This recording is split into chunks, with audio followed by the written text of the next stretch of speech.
Welcome to Good Sex at NYU, a podcast about sex, relationships, health, and mental health in a sex-positive space. So if you're looking for sometimes serious, sometimes funny, and always sex-positive discussions, then you're in the right place. I'm Danielle Elliman, Associate Director of Sexual and Relationship Respect Services at Counseling and Wellness Services. I use she, her pronouns. And I am April Fellers, a nurse and sexual health educator at the Student Health Center. I also use she, her pronouns. We are two white, cisgender, heterosexual, female-identifying clinicians, one with a medical background and the other with mental health experience, who seek to create a space that is inclusive of all identities, backgrounds, and perspectives.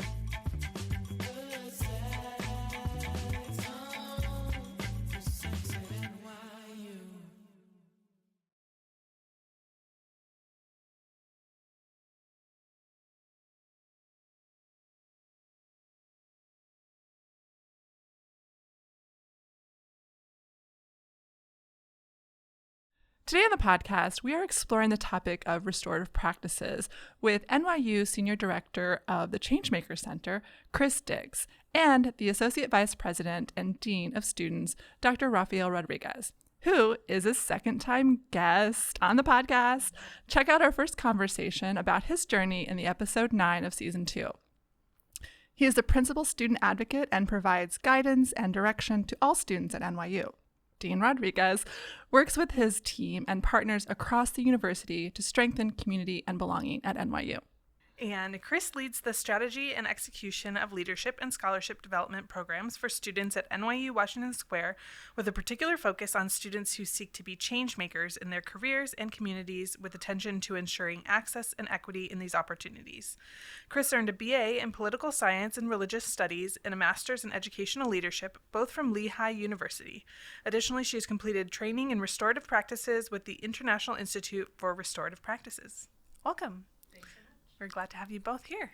Yeah, and we're looking forward to this conversation, specifically because I remember in your episode, Raf, that you talked a little bit about restorative practices. So we wanted to have you back on so we could dive in a little bit deeper with your expertise. And I'm so glad that you brought Chris along with you. I've taken some training from both of you, so I'm excited to hear you guys speak a little bit more about restorative practices. Yeah. Yeah, so can you tell us a little bit about what restorative practices are and how you each came to learn about this? Sure. So I think I would describe restorative practices as a sort of set of tools and ways in which you can build relationships and community, whether it's just sort of one-on-one or in a larger group setting. So the International Institute of Restorative Practices, where I did some of my early training, talks about it as sort of a science of human relationships and a way that you can use these resources and tools to build a foundation on which communities can be built, and then also address it, sort of harm or negative impacts or situations between those people. So I first was exposed to restorative practices in a previous role at another university. I had a sort of fair amount of responsibility for student conduct and addressing incidents of behavior that was not in line with the expectations of the community, and was able to go through training and sort of get exposed to what these tools and resources might mean for how we work with students when those things have happened. And it was, I think, a really powerful tool to shift the type of conversation that we were having with students and be able to, in our goal of always being educational with students about those kinds of experiences and thinking about not just an individual's behavior, but how it impacts a larger community. I find that the tools of restorative practices allowed us to have better and more impactful conversations and move us further in our goal of being able to work with students in an educational way and in a way that thought about the broader community. Thanks, Chris. So I would agree. Restorative practices is a framework, an approach, a set of tools and skills that allow us to really think and be more intentional around how we build relationship, but also how we manage harm and conflict. Chris did a great overview of what restorative practices is, so I'll talk a bit more about how I became familiar with restorative practices. I worked at the University of Vermont as a residence director. And in that role, we had quite a bit of a unique student culture and a really challenging one that we were trying to address. And before my time there, folks were trying to figure out how do we shift this culture and our relationship with students, understanding that a lot of behaviors happening in the halls were very concerning. and the amount of policy violations were escalating, and that the university in kind was responding, and us as a department with even increased sanctions and punitive measures that still was not shifting behavior. At that time, the director of our department, Stacy Miller, through a colleague in her senior leadership team, learned about the concept of restorative practices and engaged, again, the International Institute of Restorative Practices to learn more about what RP was. And I remember coming back, or she coming back, being very engaged and excited about this potential.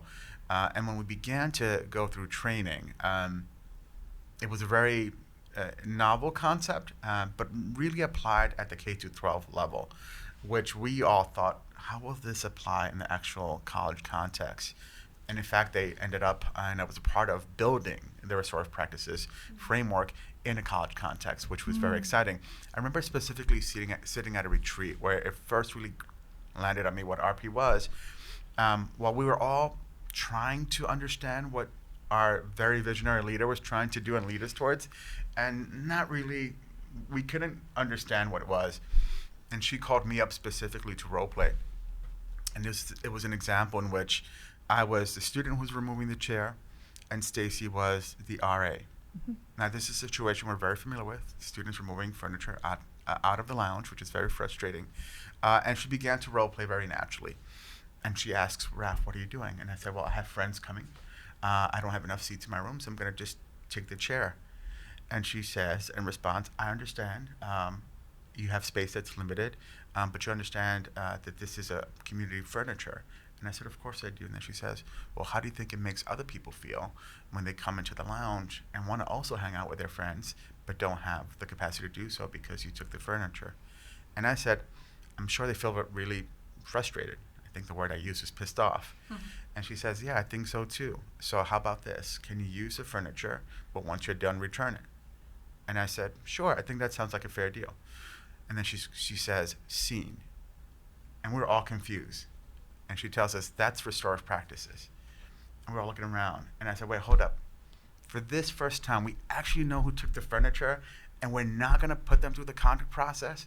And everyone's just like emotionally, wait, what are we doing? We know who did it. And she says, was the issue solved? And we all said, yeah. Did the student commit to bringing the chair back? And we all said, yes. And now, if he doesn't bring the chair back, can you hold him accountable then? And we all said, oh, crap. This is it. This is going to work. This is probably the solution that we need to do. So that's the solution that we need to really begin to shift culture and center relationships and relationship building. So that's how I first came to know RP, and it's been a part of my life ever since. And that's just not at work or my consulting. It's how I lead. It's how I show up with people. It's how I parent. It's how I aspire to parent, I should say. It's how I aspire to be as a partner, and in most moments. And it really, I think it's an incredible way of just living in a manner that's authentic, but also centers relationship in people, as well as the ultimate goal of whatever it is you're trying to achieve. Yeah. And I have not actually taken the training. It's something that I would like to do. But in that example you shared, I heard also like giving the person responsibility, right, rather than getting upset with them, and then also like making them understand how their actions impact other people around them. And I feel like that's huge, where somebody just taking the chair, I know this is just an example, but right, somebody's just taking the chair, they're not thinking about anybody else and how their actions impact other people. And then as a residence hall director, you would probably be really upset of like, where did this go? What happened? And so there's a conversation, nobody's necessarily upset, and everybody kind of understands the impact. Yeah. It goes back to the point that Chris made. It centers relationship and not just consequences. And one of the things that I'm sure we'll talk about is a restorative approach versus a punitive approach in isolation. And those are two very different things. Oftentimes, in the managing conflict aspect of restorative practices, what it does is it allows folks to understand the impact of their behavior. Where our traditional, more punitive approaches, you often don't know what happens. In fact, when you have a dispute at the workplace, with colleagues, with students, our line, and we've all been in there, is that, well, we can't tell you what's happening with the other person. that leaves the person impacted feeling unresolved. And these are ways for us to hopefully repair the relationships, which is the goal of RP. To build them, but also repair them when things happen. Yeah. Well, I also have to say, as someone who has gone through training with both of you all, one of the other things that I heard was leading with. And so that's one of the key concepts that I really remember. And so I'm wondering if you can share any other terms or things that you think that would be helpful for our listeners to know about restorative practice. Are there other key terms, other things that you think would be helpful to bring into this conversation? And are you impressed with my knowledge of We're very impressed. We're very impressed. Chris has a strong understanding of the key concepts, so I'll give Chris some time. I will say one of the things that we often talk about, and it's relating here, is the fundamental hypothesis of restorative practices is that people are happier, more cooperative, and more productive if you do things with people versus to or for them. And that's what RP tries to aspire to. And Chris can share a little bit more about I remember that little box. The logistics. Yes, the with box. Yeah, well, and I think what you heard in some of Raf's example is another foundational part of using restorative practices are affective questions and affective statements. And so that was sort of in that example there about asking the person involved in the situation to think about, first sort of gathering information. So, what's the situation? What's your intended use of the chair? What's prompting you to do this? And then sort of thinking a little bit about, okay, now who else might be involved in this? And so I think one of the ways in which we can do things in that way, where we're sort of really engaging with people, is asking those kinds of questions that are open-ended, that don't make assumptions about someone's behavior or motivations, that allow them an opportunity to reflect on what they're doing and why they're doing it, how they felt at the time, how they think other people might have felt. And so those are the kinds of ways that you have a conversation with someone in a restorative way that is very different from being punitive or making assumptions or just sort of using a base set of information to say, okay, this is probably what happened, and so therefore I'm going to go ahead and make a decision. It really brings the person into that conversation. And I think, the other thing that I would say is not a term, but is just sort of philosophically, I think, important to talk about when we talk about restorative practices, is that it's not an absence of accountability. It's not about saying we're not going to take any action here, or we're not going to hold someone responsible for behavior that's harmed someone or a community in some way, but it's the way in which we're going to do it is more involved and participatory. It takes into consideration, the kind of collective a lot more to get to a place of what would it look like to repair this harm? What would it look like? What do we need as a community or as individuals to move forward here? But it's about doing it in a way that uses those kind of affective questions and affective statements. So another foundational thing that I would highlight, we've talked about sort of the reactive way of using restorative practices where there has been some sort of incident or there's some sort of negative behavior with consequences. But there is a large part of restorative practices, and it really should be our focus initially. And Raf didn't talk about this, but there was like a whole book written about the work that he and his colleagues did at the University of Vermont that was very cool. And they spent a lot of time and effort in this, and I think it's something that we are very focused on here too, is using this in a proactive way so that you're building community and relationship and trust with students and one another and with faculty, staff, teams. It can be used in so many different environments, and doing that in a way that uses some of these practices so that when something happens, you've already established a strong foundation. One of the ways that we do that is through circles. Circles are sort of a very commonly used tool in restorative practices. They provide a specific structure and way of talking about something or answering a question, or even just in helping people get to know one another. And it's a structured way that often feels uncomfortable because it has some sort of guidelines and rules about how you move through a circle in a way that allows everybody to participate. But I think that it, in practice, really does remove some of the barriers that a dialogue or a debate may have, and allows for more equal participation. I think it's the part of restorative practices that really calls back to where a lot of this comes from. It's really rooted in sort of ancient and indigenous practices that have been a part of building community and solving problems for a long, long time, well before, K-12 or colleges and universities started using this. And I think it's that concept of circle, of sort of how do we come together what expectations do we have for how we're going to build a relationship with one another, and what are the norms we can agree to about how we move through conversation, that provides that strong foundation and can help to really build relationships. And I know, I think later we'll talk about some examples of where we've seen that happen, but I think that proactive side of restorative practices is really important. When we think about restorative practices sort of as a full package and framework, we're often thinking about 4 things. The first one being how one leads, how one engages with those who you lead, how we understand our emotions and our feelings, and then how we build and maintain relationships. And I think that is really the 4 core concepts of RP that we spend a lot of time training in, and includes pieces like understanding shame and affect, how we build relationships using the RP continuum, which Chris has talked about and will talk about. And those are some of the ways in which we both frame the training, but our core conceptualization of what RP includes and how it can be different than restorative justice, which I know we'll talk about in a bit. How are restorative practices used in an organization, and how can it be used interpersonally? Restorative practices should be used both interpersonally and in organizations, and I've seen some transformational work occur when can be used at organizations.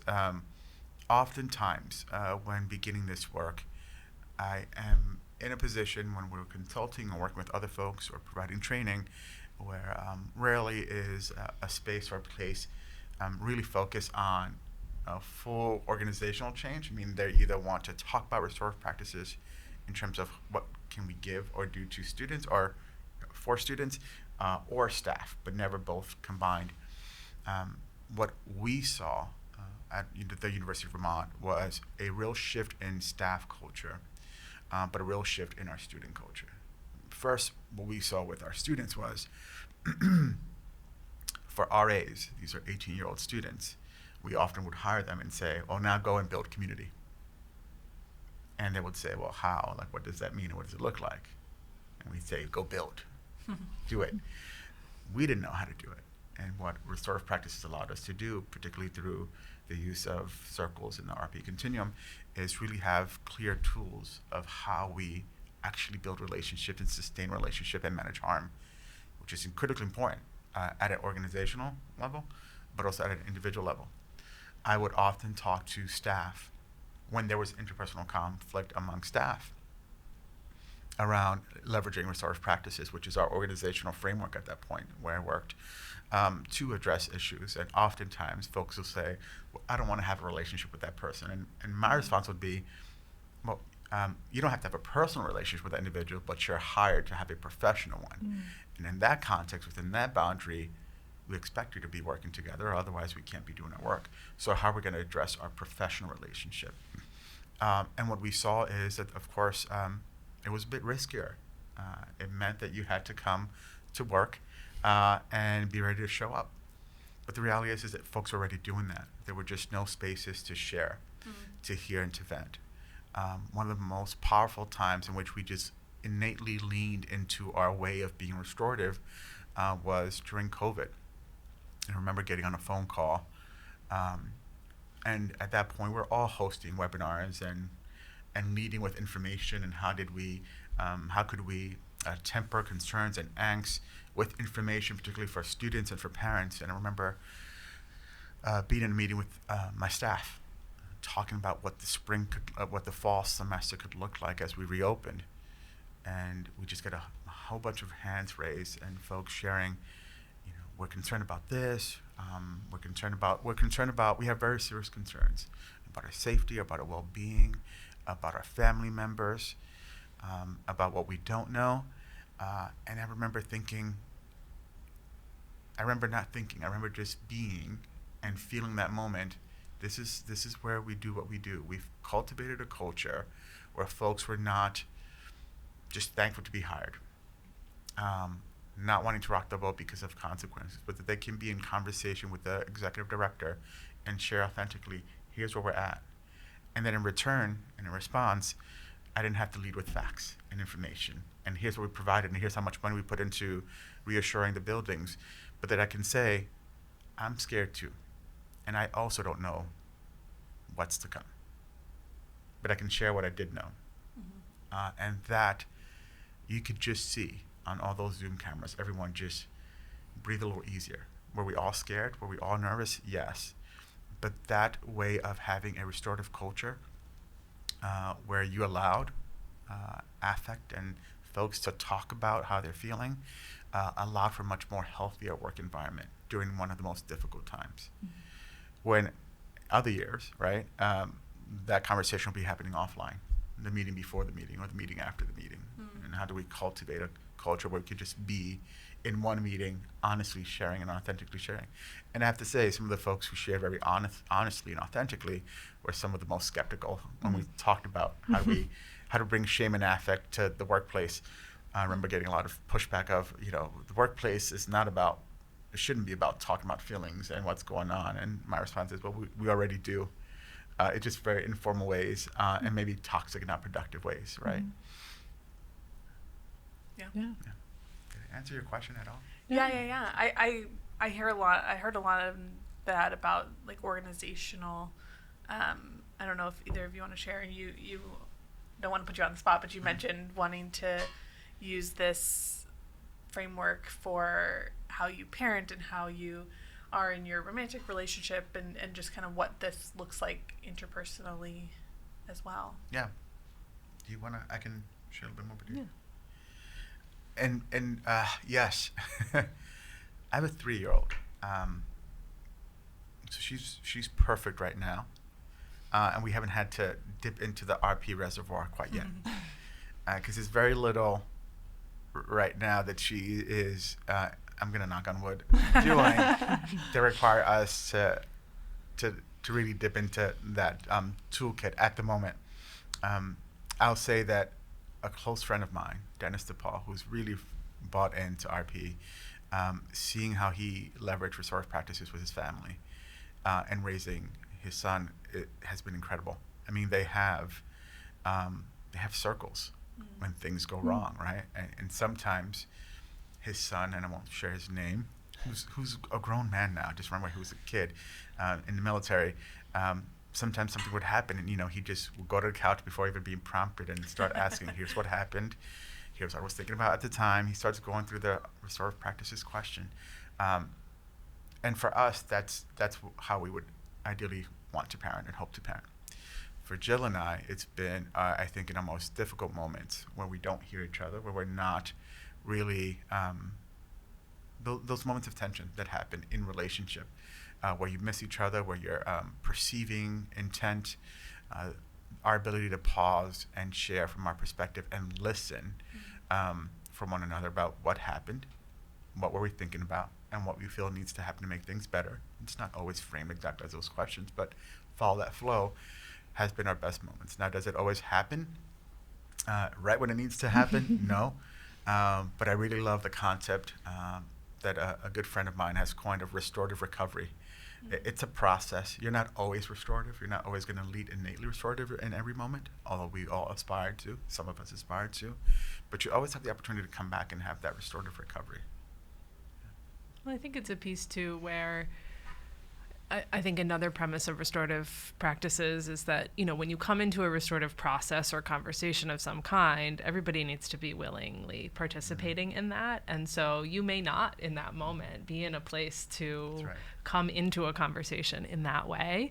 And so I really like that way of thinking about it, of the recovery piece, is there may be a moment in the future where you do feel ready to show up in that way. And I think it does provide a useful set of tools. I can sort of imagine also in my future, so my wife and I have 2 children, one who's 4.5 and the other one who's just 14 months.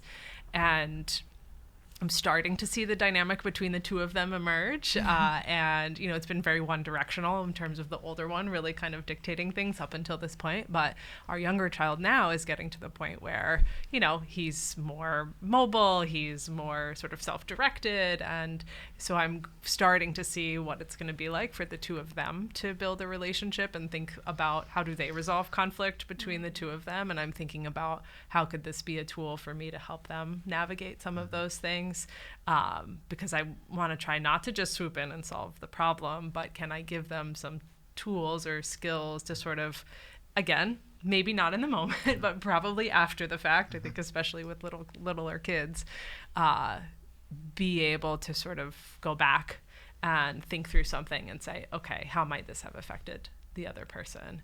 And I think I've seen it, certainly in my work with students, probably a little bit more to the interpersonal sort of side of things, where we teach a course in the Changemaker Center. It's called Authoring Your NYU Story, and we use a lot of circles as a way to help students come into the classroom conversation and unpack some of the reflective exercises that we do or the concepts that we're sharing in the course. And I find that the structure allows for the students who are always eager to share to still have that opportunity.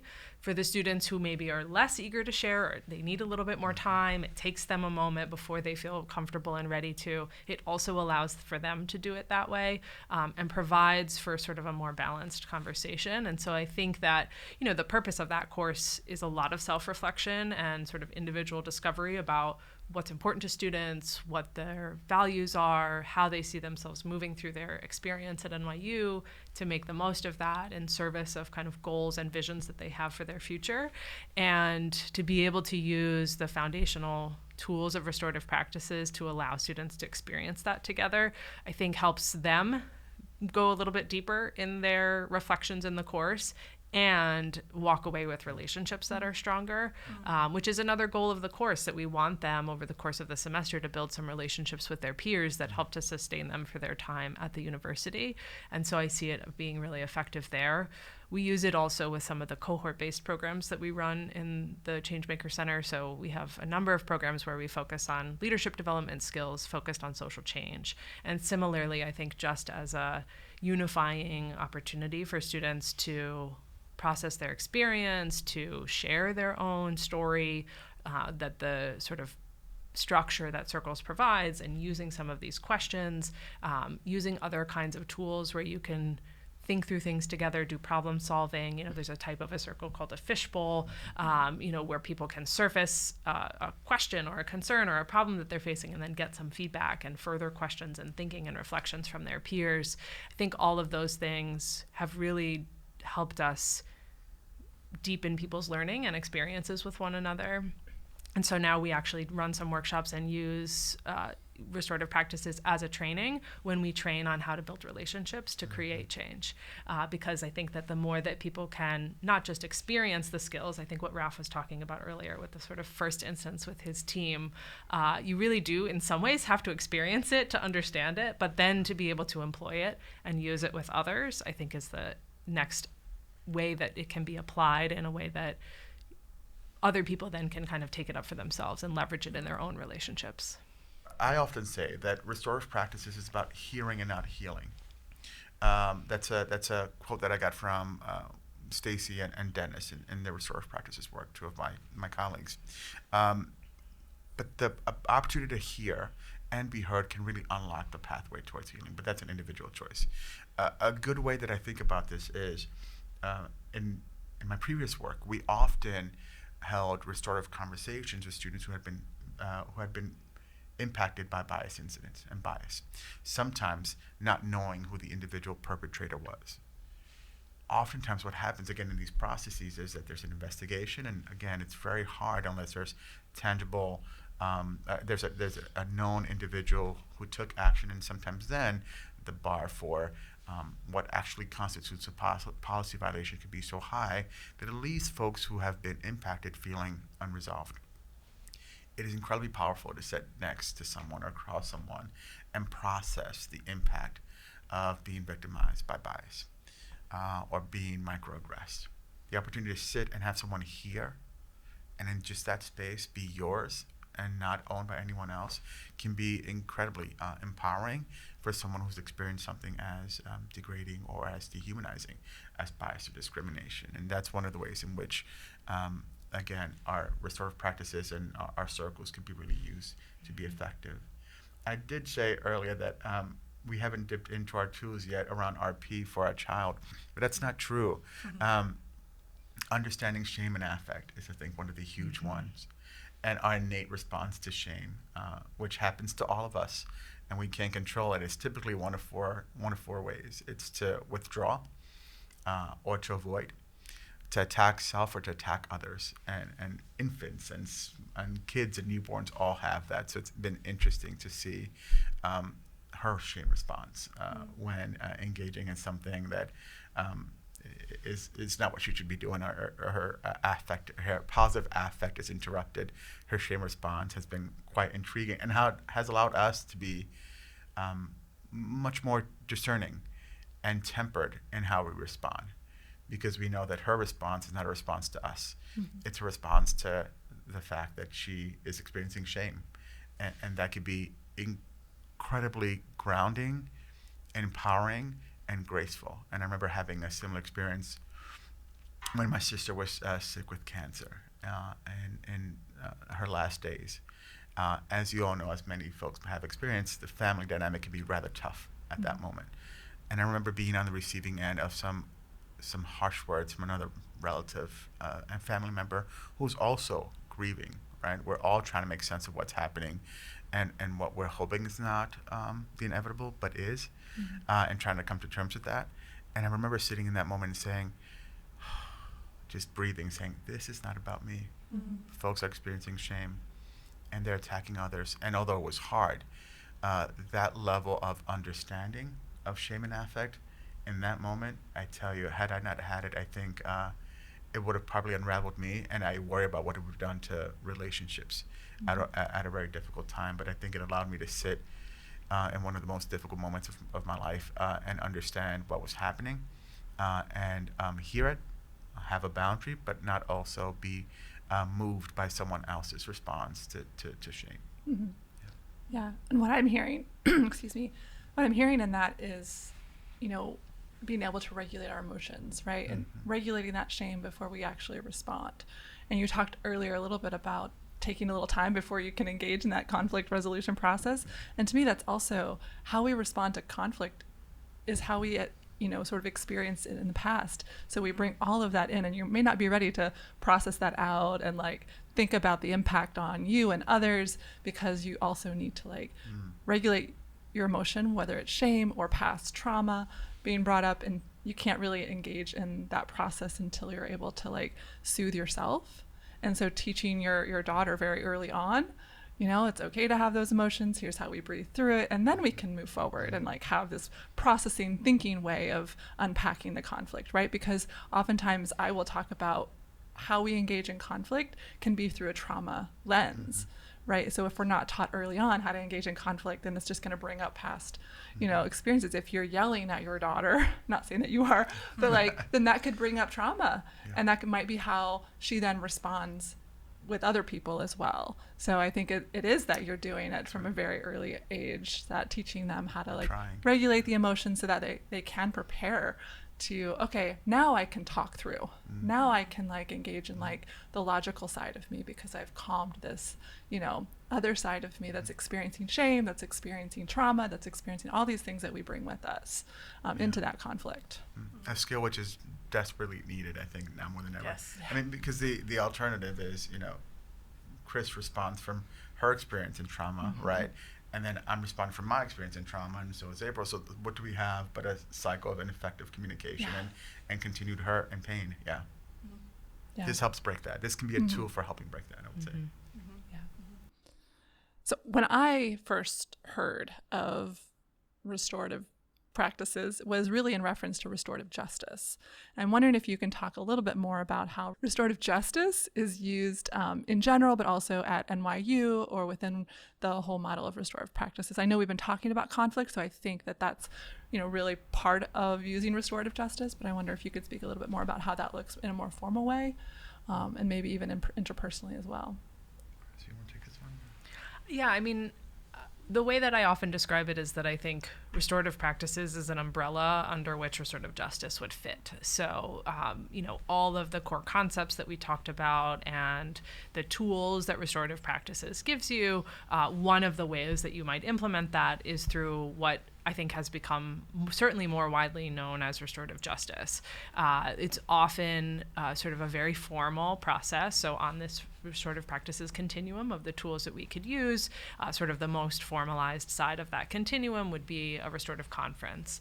And so restorative justice has been implemented certainly in school environments, but also even outside of that, as a very structured way to do a lot of the things that we've been talking about: address a situation that occurred, allow people who have been affected to come together and have an opportunity to process that experience, and to have some consensus and input on what the resolution might be.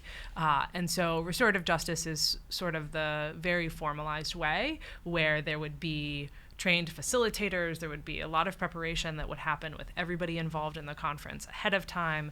There's sort of a script and a structure to what the conference would look like, and then move sort of at the end of the conference towards coming up with agreements that everybody who participated in would contribute to and sort of ultimately finalize as a way that that group of people would move forward from the harm and seek some repair.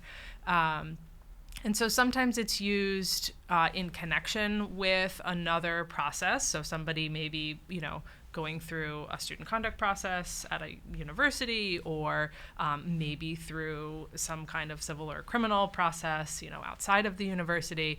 There are some places that use restorative justice as a mechanism for responding to those, and sometimes it happens completely separately.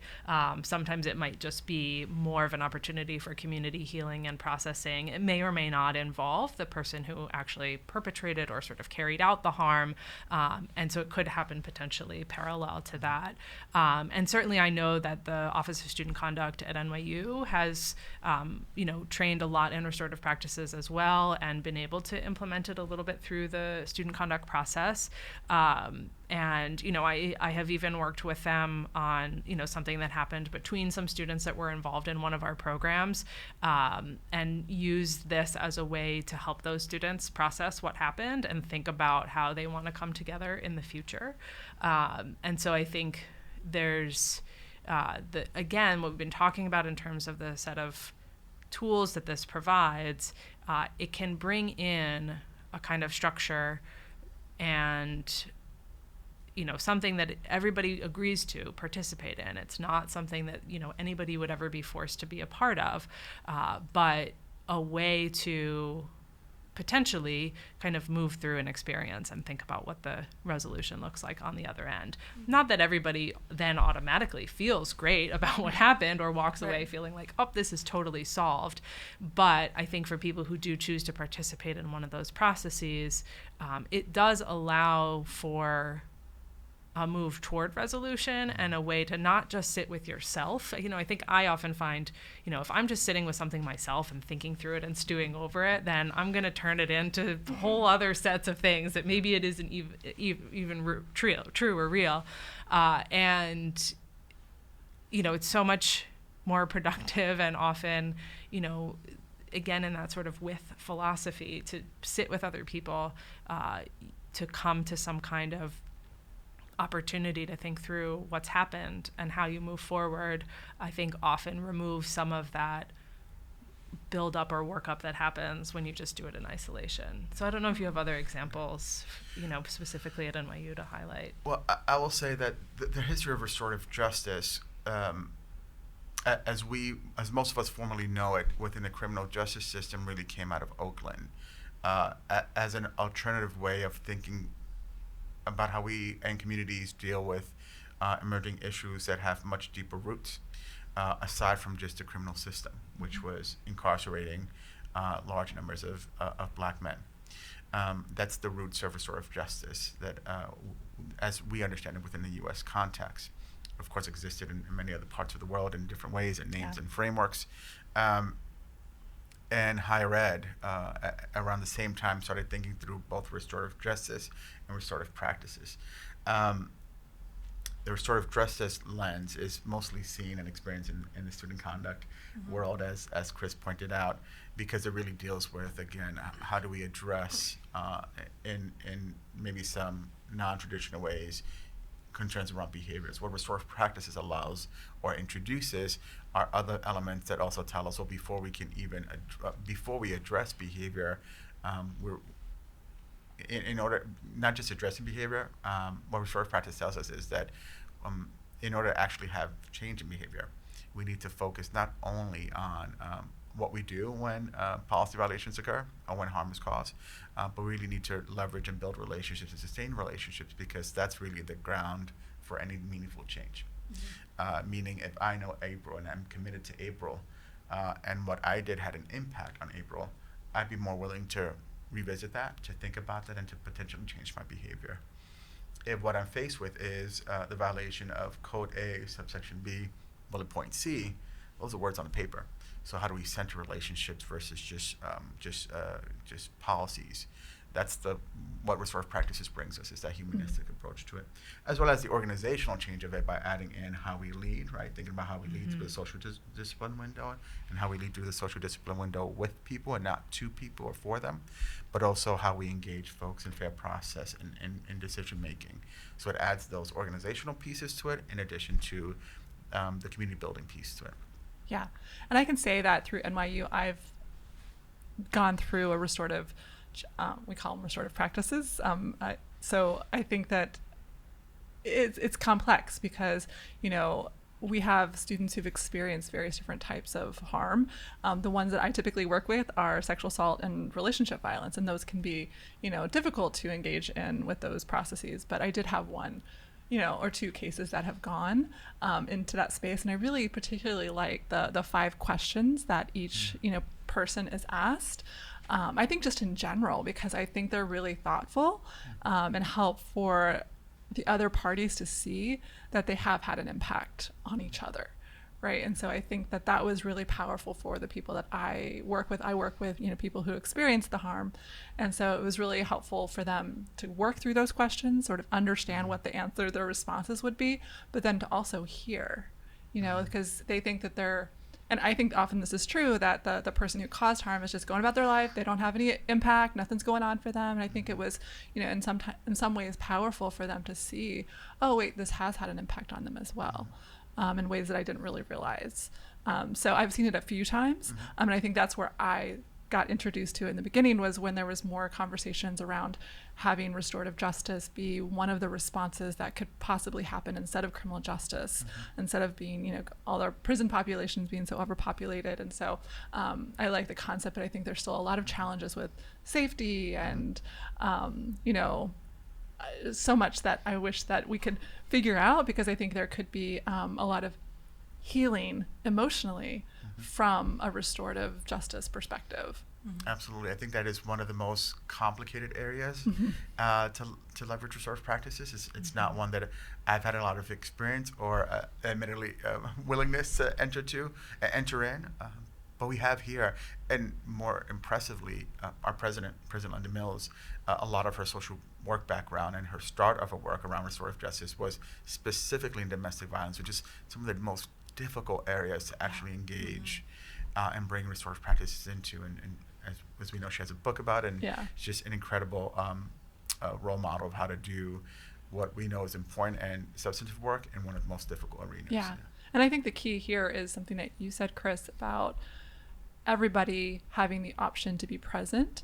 I think that oftentimes you won't have one or the other being willing to engage in that, but also how do we trust that the, intentions are authentic and real, and they're not just trying to get out of the policy violation or the law, it's like, oh yeah, I'm going to say whatever I need to say, so I think there's some hesitation about intentions when going into this, where can I really believe what they're actually saying? So I think that's one of the other challenges that I've experienced when working in this model for these specific types of harms that have been caused. And that's a very valid concern, and I think we struggle with some similar challenges in thinking through how we implement a more restorative conduct process, at least in my last institution at UVM, and that's often why, and I think Chris explicitly said this, right? A restorative approach is not the absence of a punitive process or approach or consequences. It's not the absence of consequences. You can still have consequences, but this is also an opportunity voluntarily to address the harm. And that way, those two things being not interconnected can oftentimes yield a much more authentic result than having them be interconnected. Yeah. And so I think that's maybe one area where it's not always recommended to use restorative practices. Are there other areas where you would recommend not using restorative practices, and maybe areas that you would, yeah. I mean, I similarly struggled in some of my first exposure to restorative practices. I had been doing some sexual violence prevention and response work, and I initially felt like, nope, this does not make sense. I'm not comfortable with this. I can see it being useful in other places, but not here. And I think as I developed a better understanding of what it was and had an opportunity to see it play out, I think it actually did make me more comfortable with that potential, with exactly what we've been talking about, that people have to be willing to participate in it. And so for me, that's sort of more of the determining factor about whether it should or shouldn't be used is, do people really want to commit to this process? In the prep work that happens before it, do you get a sense that they are coming willingly and that there is a genuineness to their reflection? Have you seen potentially people moving through and gaining a deeper understanding of what happened and why these things might have transpired in the prep work to know that they're really ready to come into that space?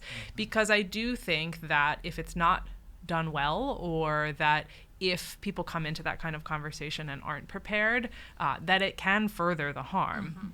And so I think it's why we require the amount of training that we do to do this work. It's why we, build in additional layers of training for people, and why when you select a facilitator for one of those kinds of conversations, you really want to ensure that you have someone who has neutral relationships with all of the people involved, and who has the facilitation experience to know, where to guide the conversation and where to potentially stop it and say, we're not going to be able to continue with this today. And so that to me is more of an indicator of when it could be used, rather than a particular scenario or subject matter. I think it's more just about assessing whether the people involved are going to gain something out of coming together, whether they're willing to come together, and whether you can see the positive impact that kind of experience might have on repairing a situation and moving forward. So I've changed a little bit in the way that I think about it. And, I think I'm not as cut and dry about definitely shouldn't be used here or there. I think it's more just about, people's readiness and willingness to engage. Yeah, I'm really connecting with you on that, because I think when I first heard of it, I was working at a hospital with people right after they'd experienced sexual assault and relationship violence, and I could not imagine.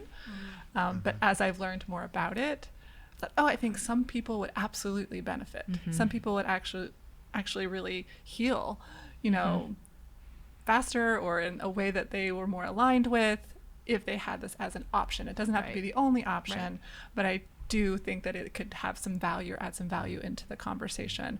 And also, just to add, when I have done it at NYU with the Office of Student Conduct, we've had really great people in their office who do monitor whether or not both parties are really in the space where they can come in and enter into this kind of conversation. And if they feel like, this person doesn't have good intentions, then no, we're not going to go forward with it. Right. And so I think that, that is an important thing to bring up. It's not just, we're going to bring these, two people together, they're going to have this conversation, but there was a lot of work that went in before the conversation ever happened. Absolutely. Yeah. For matters of that level and that intensity, Chris alluded to this, there's an incredible amount of prep work that requires some trained facilitation to do, so as to not further perpetuate harm. Yeah. The other place where I see the impact, I think often even more so the greater the severity of the situation, is the sort of next tier out of people who often might be involved in a restorative conference and might participate in that, who, are not necessarily the handful of people that maybe were very clearly sort of perpetrators and respondents, or, people who caused harm and people who were on the receiving end of that. But, the other people kind of involved potentially in responding to what happened, or who witnessed what happened, or who were with someone after the fact. I really have also seen a tremendous impact on their participation in these kinds of conferences and conversations. So We did one at my previous institution. I facilitated a conference for a student who had been selling illegal substances in the residence halls, and that person was removed from housing. They did have a sort of more punitive sanction in the sense that they were not allowed to be a part of that community anymore. But in the conversation we had in the circle and sort of in the conference, we involved our director of public safety at the institution. And for the sort of impact that I saw on him in the conversation and on the student who had been engaging in this behavior and was ultimately removed, the way that I think they were both able to understand the actions and decisions that each other had made. And for us as administrators to be able to say to the student, we do still want you as a part of our institutional community. And even though you're not going to be a part of this residence hall community, it doesn't mean that we don't want to engage and support you moving forward. And so for that student to potentially maintain a relationship with this director of public safety because of the conversation that they had had, and to really hear what they had each been going through in relation to the incident that occurred, it's often those sort of other responders, the other people who witness something, who don't get a lot of attention when these things happen. We focus a lot on the individuals most closely involved, but a restorative process can often involve them in a way that allows them to have some engagement and potentially some reflection and input in the process in a way that I think doesn't happen often if you're using a purely sort of punitive process. Mm-hmm. In terms of recommending when to use restorative practices broadly and proactively as well, often what we hear is it takes time. The concept of committing time during a meeting in response to something to really engage restoratively, to solicit folks and get their ideas as you as a leader make decisions, to be with someone, meaning providing high control and high support. It takes time. Often what we see, though, is that committing that time on the front end saves you a lot on the back end, be it years of difficult culture, or resentment, or things left unsaid that now impacts the morale or takes the morale of an organization or a team or people that is beyond repair. Putting that work on the front end is so worth it. Oftentimes, what we most hear when we give examples of when to use it, which I think we would both say more often than not, when you start training folks, it's often, well, okay, I'll think about 5 times in which you can use it, but here are all the times in which you really, I can't use it. Can you, Raf? And we can both say, yeah, actually, you can use it in this situation. And it ultimately comes down to time. It takes time and energy. And the reality is that it takes time and energy to do all that we do. Mm-hmm. To lead teams, to manage dynamics. The more you can invest proactively, the better. And I would say outside of an active emergency situation, there's something actively going on right now that requires you to respond. I would not use it in those situations. Yeah. There's a confidential process at play. I would not use it in those scenarios. But we even got into the culture and practice where we would use circles in communities after student passing. Mm-hmm. We wouldn't just bring folks together. Community healing. We wouldn't just use the circle to share information. We'd actually have questions to go around. And we would, of course, have circles to have the staff process first. Particularly the staff were going to facilitate that because they're going to hear some things. Again, managing shame and affect, that was not about them. It was about response to what's going on. Yeah. And for them to hold that space. And I think that was very powerful. And we would always have a counselor around. But I think in that time what we found is that more than anything else, what students wanted was to be in community. Experiencing something as traumatic, folks and our students didn't always have the capacity or the skills to know what it meant to be in community. So rather than engaging in thrill seeking, which we know students can do, or isolation, we said, well, how about we just provide a container to begin that process for folks to come together and start to hear each other and heal. Yeah. Often I like to say that our life is about being seen, heard, and understood. And I think a lot of what you're talking about within restorative practices is, providing a space for that to be seen, heard, and understood. And I think that's really important to feel connected and to belong someplace. You know, we've talked a lot about some of the programs offered at the Changemaker space, and I know that you do a lot of trainings for the staff, but students listening, if they want to educate themselves, other staff members want to educate themselves on these practices, what are the opportunities within the university for people to get engaged in this work? So what we did was we spent quite a bit of time intentionally committed to training up our staff.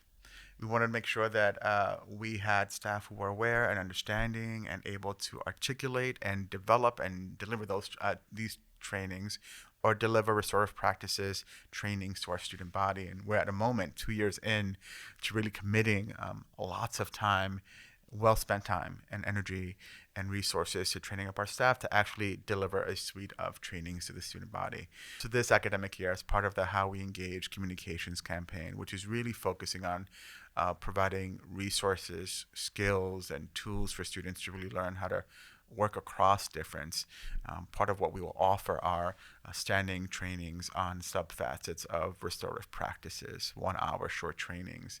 We're going out to train some of our student clubs and organizations, including the Student Government Assembly, SGA, and other clubs and other organizations like Fraternity and Sorority Life, really on some of the principles of RP, including how to manage conflict, building relationships, managing harm, understanding shame and affect, so that they can really learn these skills. What we have now, after a good concerted effort of training up our staff, is a group of staff members who are incredibly talented and skilled and able to do a good job of really not just infusing this within their day-to-day work, but also offering this to our broad student body.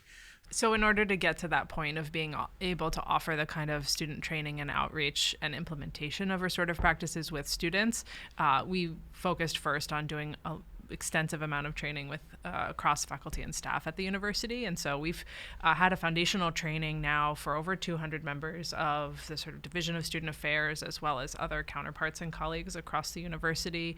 We continue to offer that. It's a 2-day foundational training where folks get to participate in this to the point of really being able to experience it so that you can see what it feels like and how it works. And then being comfortable and understanding of those kind of core concepts and reflective on ways that they might implement it in their work. And I think that has already affected change, because when you have that many people from that many units or areas of the university who then go back to their day-to-day work and find ways to infuse it, I think that very much makes an impact.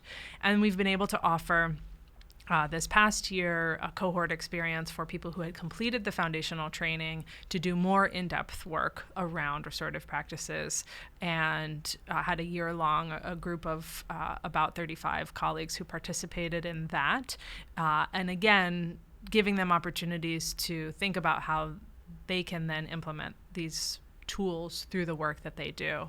And so we plan to offer that again. We'll look to continue to both offer the foundational training for colleagues. We'll continue to offer the more advanced training for folks that want to deepen their experience with it. And because of that, we've been able to build now a group of people who are very invested in this work and who continue to think about how we implement it more broadly. There's a group of colleagues who have been a part of this work for some time now who provide implementation support for units who want to do this with their students.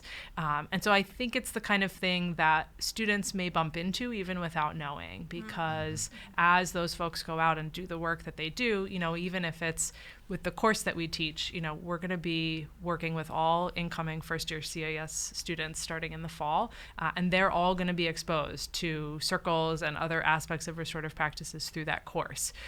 We name it a little bit for them so that they can start to understand the reason why we're using particular tools in the classroom, but they may just experience it places without even knowing. And I think that's also something that I hear from staff when they go through the training is, oh, I have been doing this. I just didn't know that this is what it was called, and that I could be intentional about it or expand upon it in these ways. So I think it comes up a lot in the way that we work with students, and there will absolutely be opportunities for students to really deepen and train in it, but also just ways in which it's probably already impacting their experience at the university that we hope continues to build engagement and community and sense of belonging and all of those things that are so important to us about how students feel held by the institution and feel that they're supported. I'll say to add on to what Chris said, in fact, our incoming students will be experiencing restorative practices. We have a couple of programs that are grounded in a restorative approach that's all about circles and having students explore what they're most excited about, what they're most afraid about, and what they're looking forward to for their upcoming year. We did this last year as a pilot. And what we most heard is we all know that the student experience and what they can expect and some of what they come in with, some of the concerns, the fears, the excitement they come in with. It was brand new to them that other folks felt the same way. So these are ways for us to just, again, build community and allow students to be seen and heard. Yeah. I'm also excited to share that we'll be able to pretty soon, actually this fall, we'll launch our 2-day foundational training in-house. So as folks know, we've been bringing a lot of folks in to help host this. Now we have a critical mass of trained trainers who are going to be able to facilitate the 2-day training in-house. And I know that 2-day trainings for anyone sounds daunting. I know when I first heard we were doing a 2-day training years ago, it was like, goodness, what are we going to get into? This is a different kind of 2-day training. It is incredibly interactive and engaging, so we recommend it. And don't let that intimidate you. I'm someone who gets intimidated by interactive and role plays, but if I can make it through that and have a good time and connect with people throughout the university, it was really great. So anything else you want to share with our listeners? I would say this has been an incredible experience at NYU, or sort of exploring what restorative practices could be at NYU has been an incredible experience. It's been one where we found lots of partnerships and synergy. Now we were able to partner with the Silver School, who was already doing restorative practices, but bring in offices who we didn't initially think would be able to bring in, including the Office of the President, the Provost Office. Some of their staff members have been trained through it. Campus Safety has made an incredible commitment to train all of their departmental leadership in RP, as well as other schools like Tandon and Liberal Studies. So it's been quite an incredible partnership for us. That's great. Well, thank you both so much for being here. There's lots of resources that we can point people to, so we'll put all of that in our show notes so people can find the trainings and find the ways that they can get involved. Excellent. Thank you. Thanks so much. Thanks. If you have questions about the podcast or anything we talked about today, please feel free to reach out to us at goodsex.podcast@nyu.edu. This email address is monitored during business hours and may take 3 to 4 days for follow-up. We are definitely open to critical and thoughtful feedback, as we didn't cover everything in this episode and might have said something that was inaccurate or that had a negative impact on someone. If you have questions about your sexual health and are an NYU student, you can connect with our Student Health Center sex expert at sexpert@nyu.edu or schedule an appointment through the Student Health Center portal. Look at our show notes for additional information and resources, including organizations, articles, books, and videos. If you have urgent mental health concerns, safety issues, or you are worried that someone might have caused harm to you, or that you might have caused harm to someone, then you can contact NYU's Confidential Wellness Exchange at 212-443-9999. Chat with them using their mobile app or email them at wellness.exchange@nyu.edu. For anyone, NYU or non-NYU listeners, you can call the National Sexual Assault Hotline at 1-800-656-4673, the National Domestic Violence Hotline at 1-800-799-7233, or the National Mental Health Hotline. Simply dial 988 from anywhere in the U.S. Thanks for listening, and tune in to our next episode where we continue to talk about good sex at NYU. Subscribe to the podcast to hear all of our quickies and interviews with NYU community members. Thanks to our content contributors for this episode, Bernadette Kerr, Alyssa LaFosse, Dr. Dominic Baini-Amisa, Zoe Raguzios, and to our health promotion team, Anna Genova, Jenny Mellum, Parade Stone, and Arna Dixit, and to Gotham Studios and Karen Ortman.